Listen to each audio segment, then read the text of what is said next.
Every story is an experience, one we'll never forget. The nostalgia, the emotions, the chance to relive moments that shaped who we are. Today we step into the journey of Judith Perkins, a story of resilience, adventure, and lessons learned, a journey absolutely worth telling.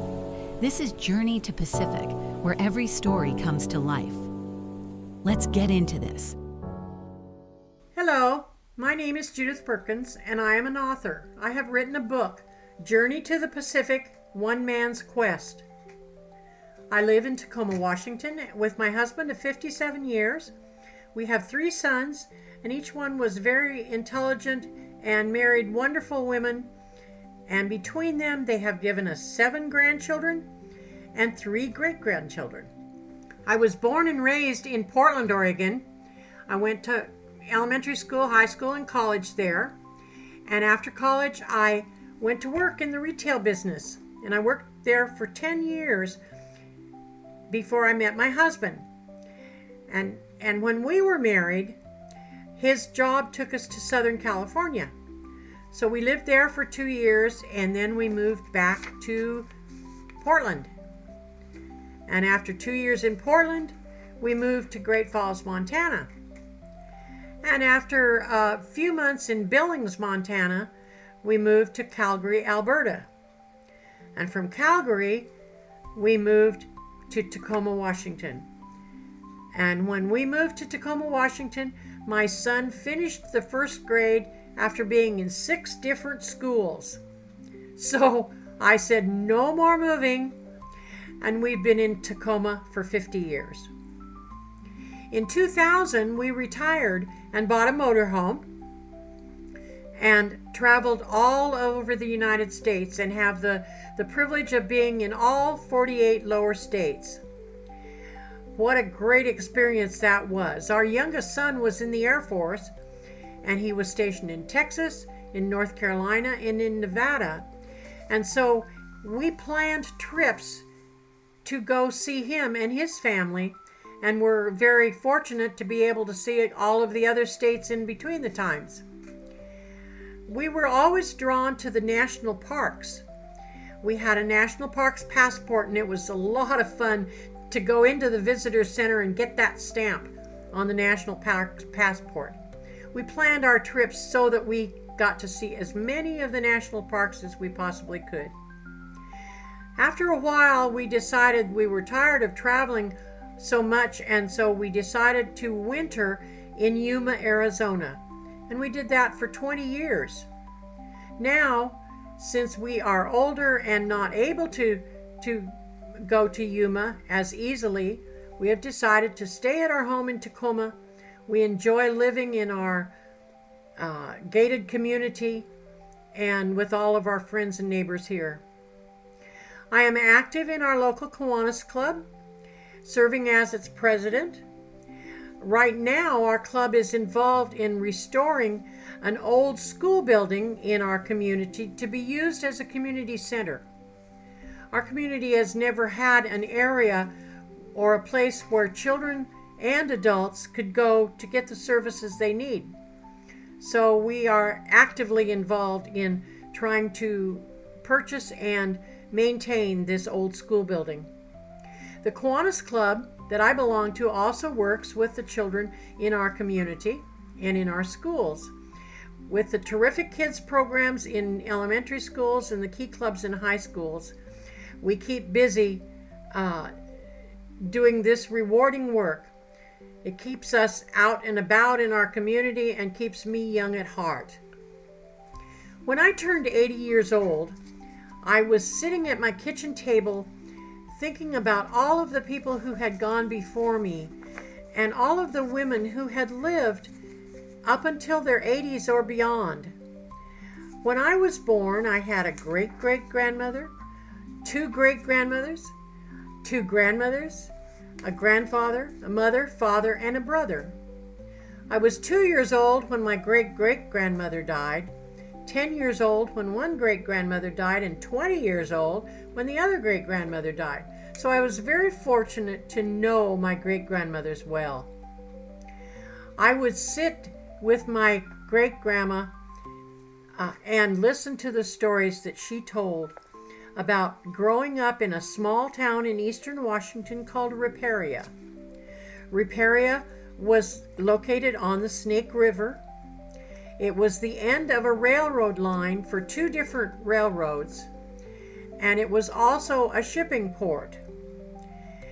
The hotel was owned by my great-great-grandfather. He was also the postmaster, and he was the mayor of the town for a while. My grandmother was the cook in the restaurant in the hotel, and all of my great-grandma's siblings, 4 sisters and 1 brother, were born and raised in Riparia and worked in the hotel. The hotel was the hub of the town, and all of the people came there. The railroad, when the railroad lines would trains would stop, all of the workers would go into the hotel and stay for the night and eat at the restaurant. My great-grandma would serve them meals. Boats would dock at the landing and unload goods to be sent by rail to other parts of the country. Nano, our nickname for my great-grandma, would sit and tell me stories about the Indians bringing wild game into the hotel to be served to the guests. They would bring elk and deer and pheasant and whatever wild game they could find. They would also bring blankets and arrowheads and other trinkets that they would make into the hotel to trade for goods, food, and different clothing items that they would need. She would also tell me stories about being the cook on a tugboat that went down the Snake River and into the Columbia, and how the Indians would jump onto the tugboat and ride down the Columbia to Celilo Falls, where they would fish for salmon. Celilo Falls was a big salmon fishing area for all of the Indians. I would often wish that I had lived in those times and could experience all of the things that she experienced. She made it sound like so much fun and so exciting. As I was sitting there at my kitchen table with that cup of tea, I got to thinking that I was the last in my line. There was no one else alive that knew any of these stories that she told me. And if I didn't write them down, they would be lost, and my children and grandchildren and my great-grandchildren would not know their heritage. So I decided to write, and I wrote about my ancestors and the town of Riparia. I wrote about my grandfather working on the railroad and stopping in Riparia and meeting my grandma, and how they eventually married, and how my mother was born there in Riparia. And I wrote about my mother growing up during the Depression and living in the Willamette Valley in Oregon. I wrote about my grandfather working for the railroad during the Depression and having jobs for maybe 1 week or 2 weeks and being bumped and had to move to another job. I wrote about my childhood with my brother. I wrote about my school years and my work years and meeting my husband Alan and getting married and having our children. And then I wrote about the challenges of raising those 3 boys with very little money. I wrote about our travels in our motorhome and about how we wintered in Arizona. And that was my first book, Life and Love Continue. After the memoir was published, I did not want to stop writing. I had the bug, but I didn't know what to write about. I thought about all kinds of different subjects and just couldn't come up with a good idea. And then one night I thought, why not use my ancestors' experiences and write a novel about that? So I just started writing again, and the stories just poured out of me. I would get up in the middle of the night with an idea or a thought and have to go into my den and write it down. I was surprised that I could weave a story about my ancestors' experiences. And that was Journey to the Pacific, One Man's Quest. The book is about a baby named George Seevers, who was born just before the Civil War started. He was born late in life to his parents, who had two older teenage boys. When the Civil War started, both of the teenage boys wanted to join the army and serve and do battle with the South. Their father felt honor-bound to join also, and so he went off to war just a couple months after his sons did. He was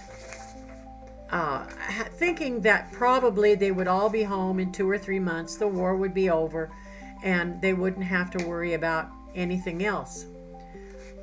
Unfortunately, both of the boys were killed within 2 months of leaving home, and George's father got dysentery and died just a couple months later. George's mother was in shock and could not take care of him, so he was placed in the county orphanage. It was a cruel place for children to live. He was made to work from the time he was 3 years old.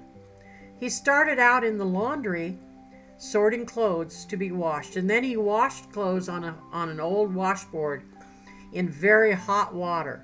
Here was a 3-4-year-old boy doing this hard labor, and if he didn't do it well, he was whipped, or he was deprived of a meal. After he finished in the laundry, he was moved to the kitchen. He had grown enough so that he was able to clean off tables and do dishes. Again, he was working in very hot water. After a while, he was taught how to cook. They needed help cooking the meals in the kitchen. So he was taught how to cook in large quantities to feed all of the children, and he became quite a good cook. One of George's side jobs was to keep the visitors' waiting room clean. It was a room where people came that were interested in adopting children. They waited until the children came to show them the children so that they could decide whether they wanted to adopt them. In that room were magazines and newspapers and periodicals, and it was George's job to keep them all straight and neat and clean, to make sure that there was no trash laying around. He was fascinated by the looks of the books, of the magazines, and by the pictures on the front of the magazines. And one day a kind matron took pity on him and decided to teach him how to read. Reading became George's lifeline. He read everything he could get his hands on. He read a story about the Pacific Ocean and the salty water and the vastness of the scenery and the ocean. And it became his life's dream and his ambition to one day see the ocean and to taste that salty water. By the way, the Oregon coast and the Pacific Ocean has always been a big draw for me and my family. I consider it my happy place, and I go there as often as I possibly can. Back to the story of George. George was not a tall boy, but he was very strong. In the orphanage, if the children were not told what they were to do, they were whipped, and George did not like to get whipped. And he did not like to lose any meals either. He liked to eat. George always did as he was told, so he wouldn't get that whipping, and so he could eat. But he got very, very tired of seeing the younger children getting hurt. Because he was strong and able to work hard, he was moved to the fields, to work in the fields, to push a plow in the hard soil, to cultivate it and to get it ready for planting. One day, when George was about ready to turn 15 years old, he decided to run away. He was tired of all of the cruel and unnecessary punishment of all of the children. One evening, while he was in his room, he took all of his belongings, which were very few, wrapped them in a towel and stuffed them into his shirt. And he went out and asked the matron, or told the matron, that he had to use the outhouse quick. He was bent over holding his stomach. And she gave him permission to go, but to come back as soon as he could. So he went to the outhouse and he took everything out of the towel, put on any other clothes that he had, stuffed things into the pockets, put his jacket on, and he left. He heard a train whistle in the background, and he went through the fields in the direction of that train whistle, hoping that maybe he could get on board that train and it would lead him west towards the Pacific Ocean. George has a lot of journey ahead of him to find the Pacific Ocean, and I would like it if you would stay tuned and find out what happens to him and if he does ever get to the Pacific Ocean.